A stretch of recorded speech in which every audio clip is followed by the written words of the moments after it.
Welcome to the Man Cave Podcast with Dan Casper. Local Sports Roundup here this morning. One of the more unique transitions between talking about Ron Burgundy to local sports. But here we are.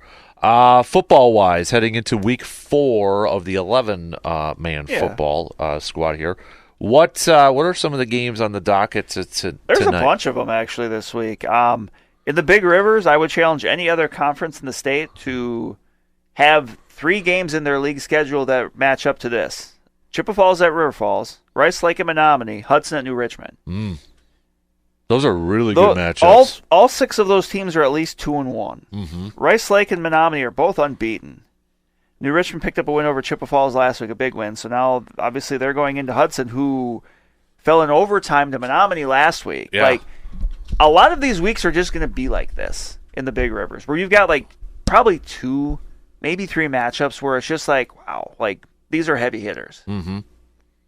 And I'm looking forward to all those games for very different reasons. Right. But, man. Those are fantastic Those matchups. are. I'm really looking forward to that Menominee and Rice Lake one. Really intrigues me. I mean, that's. Both those teams are coming off impressive wins. Mm-hmm. Yep. So, yeah, was it 37-35? I think Menominee won in overtime. But it's just going to be one of those years where, every week, if you get out of a Friday night with a win in the conference, you're just going to be okay. You're going to be able to kind of breathe a sigh of relief for a little bit, and then you just move on to the next week. But, that's, there's no easy layups. This is as good as the Big Rivers has been in a while. Yeah. Well, when you look at the depth, when you hop over to the Clover Belt, you got a massive game in Mondovi with Stanley Boyd and Mondovi. Ooh, both those teams are unbeaten. Mondovi, top ranked team in D6 in the latest Wiz Sports Coaches Bowl. Stanley Boyd, I think, is 4th in D5. Okay. So those teams have been impressive early. Mondovi picked up a big win last week over Winona out of Minnesota, which is a larger town. Right. And that was a replacement game as a part because of with Osseo Fairchild having you're only playing a JV schedule this year, so all the Cloverville teams have had to kind of scramble a little bit to find games, and they have, I believe, pretty much everybody. So, but that's a massive game. That's going to be a fun matchup. You've got a Mondovi team that experienced offensive line. They like to run. They like to pound the ball versus a Stanley Boyd team that thrives on speed. That wants that's got a good multi-year quarterback. That's got a lot of receivers and running backs. That's got a fast, active defense. It's a fun styles clash. Yeah. So I'm going to be interested to see how that develops. Absolutely. In 8-man football, you've got McDonald, top-ranked team, heading to Owen Withy. Owen Withy is 5th, I believe. So that's another matchup where Owen Withy, they're a ground and pound you team, and McDonald, they're more of a balance team, but they've had some injuries here, so they need some different players to step up here. So there's just a lot of games out there. There is. Just a couple more. I know Altoona's taking on Prescott. Altoona's off to a 2-1 start, I believe. Memorial's going up against Marshfield. North's going up against Superior. And as we mentioned a little bit earlier, Dr. Regis taking on Durand, Arkansas. Yes. So, a lot of good games going on. A lot of good ones. This weekend. I know, got a few minutes left here, but I know there's other stuff going on too sports-wise, right?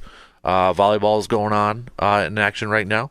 Yes. And how's that going on your neck of the woods right now? Well, last night I was at Chippewa Falls for Chippewa Falls and River Falls. Those are 2 teams that have played so many high-profile games over the years. Put it this way. The last 4 years they've met in the playoffs. And obviously because of that, one team has eliminated the other. So, in the last 4 years, those 4 teams have been the 2 state representatives from this Division I section. So those have really been kind of the cream of the crop, so to speak, when it comes to this area of volleyball for a lot of that time. And it's a little bit of a different situation this year. Chippewa Falls graduated a lot of experience from last year's team, including a couple players that are now playing in college.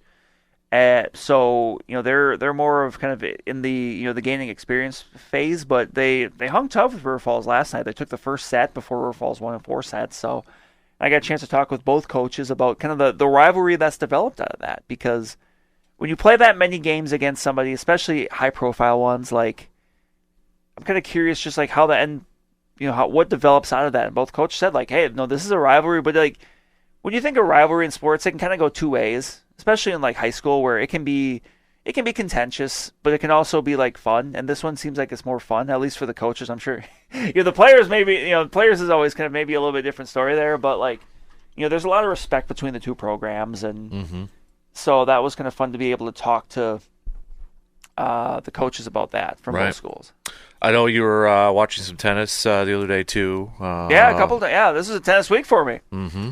But yesterday I was at Chai earlier in the day for Chippewa Falls. Girls tennis, they lost a duel to Marshfield 4-3. But had a story on the team that's out right now. But led by a look at Chippewa Falls sophomore Georgia Romanowski, who is actually 19-0. Wow. And as someone who admittedly is not a tennis player, she started it last year, but she's just really athletic. I mean, she was a starter as a freshman on the Chippewa Falls softball team, which says a lot. Right. But she's very athletic and she's very competitive. Like, even just watching her, like, she was, watching her play, you could tell very quickly, like, she was just the type of player that was always going to put the pressure on your opponent. Like, she could cover a lot of ground. Like, basically, she was going to keep putting the pressure on her opponent to make the response. Mm-hmm. And I think that's kind of an underrated thing in tennis. Right. Where, you just, it's that athlete that's just going to always be there. That's always, making the plays. And it's like, okay, well, it's going to be on you to go out there and find a way to finish it off. And, obviously nobody has been able to yet. But, there's some big matchups coming up. Chippewa Falls is a much improved team. Big Rivers, whenever you think of Big Rivers tennis, you always think of Eau Claire Memorial, who, both the boys and the girls programs are just phenomenal. Menominee's had good success in both of those. Hudson as well. Chippewa Falls has those teams on the horizon, but they've been much more competitive than they had the last few years. The numbers are up. The excitement is there in that program. In that team, not that long ago, like, success for them was going into a duel and maybe having a doubles team or a singles athlete win a couple points. Okay. Now they go in there thinking, like, hey, we could win. Like, more often than not, like, we have a chance to win this. And it was 4-3 yesterday. They had a doubles matchup that just didn't quite go their way. Went 3 sets. So it's like, it's fun to see kind of the reemergence of that program a little bit. Mm-hmm. So I know you covered some golf though too, the other day. Tuesday, yes, the Big Rivers meet at Lake Wissota Golf Course. Mm-hmm. I had a piece up earlier this week about Chippewa Falls. It's weird, with twice within 3 days, it was kind of a similar story, but another athlete, a golfer who's not necessarily a golfer, but Taylor Schmidt from Chippewa Falls, a junior who just started playing golf 3 months ago. Mm-hmm. It was interesting talking to her because, talk about just how the improvement she's made in a short period of time to go from someone that's never played to, a consistent varsity competitor, contributor. And she talked about how she's been able to, like, cut down her slice and, just the progress she's made in her 3 months. And I was thinking to myself, like, I've been golfing for 20 years and I still haven't been able to do that. But yeah, Chippewa Falls, second place as a team in the Big Rivers right now behind Hudson. Actually, yesterday in New Richmond, Chippewa Falls senior Sarah Shafee made a birdie putt on the last hole to earn medalist honors after she tied with a few other athletes on Tuesday. Nice. So golf is, we're a little less than 2 weeks actually away from conference meets for golf.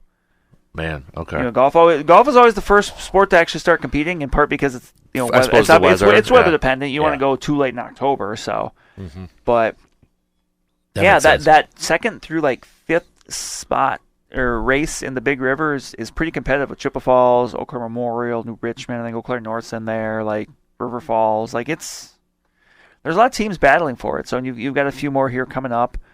I think the Big Rivers makes their trip to Wild Ridge coming up here in a little bit. The conference meet is actually 2 weeks from yesterday at Lake Hallie. Okay. So interesting. Cross country going on. Cross country is going. We're gonna yesterday with the Stanley Boyd Invitational for some of the smaller school teams. Really next week I think is when you're gonna start to see some significant events when it comes to like larger ones like. The Rice Lake Invite is always a big deal coming up because you have teams of all sizes. You'll have D1 teams, Chippewa Falls, Eau Claire Schools, Menominee Hudson. Is that the one that's at UW Barron County? Yes. Okay. But then you'll also get some really good smaller school ones like Bloomer will be there. The Bloomer girls are off to a fantastic start. They finished state runner-up last year in Division II, and they've got pretty much everybody back this year. McDonald boys are in Division II this year. They'll be up there. So that's it's if you're a smaller team, it's good competition to see. Mm-hmm. To run with those D1 schools. If you're a larger team, you also know that you've got those really good schools that may be smaller, but they're still really good schools. They're really good teams that'll be running there too. So that's coming up. Cadott will be coming up here I believe that's in a couple weeks, but that's an important one because actually Cadott hosts a Division III sectional. So for a lot of those D3 schools, that's a chance to see the course. As they're running at Whispering Pines. Mm-hmm. So they get a chance to kind of plot that out for when they're back in a month or so. Interesting. All right. Blue Golds wise, just switching over to the college landscape here. Obviously, busy few days coming up here, or is going to be going on here for the Blue Golds, because today they're going to have a volleyball game over at the new Sonotech Center to kind of open up things over there too. So got that going on. It's the Sandy Schumacher Invitational. So we got golf also going on, tennis going on this weekend. Football is going to have their home opener against College 1 p.m. tomorrow. Women's soccer is going to be in action as well as men's soccer. So busy weekends with some Blue Gold sports. Stout also, they're going to be in action coming up here too. We've got looks like their golf team is going to be visiting lacrosse over there too. So for football, coming up for the Stout Blue Devils, they're going to be at Dickinson State University over in North Dakota over there. So, but that's your local sports roundup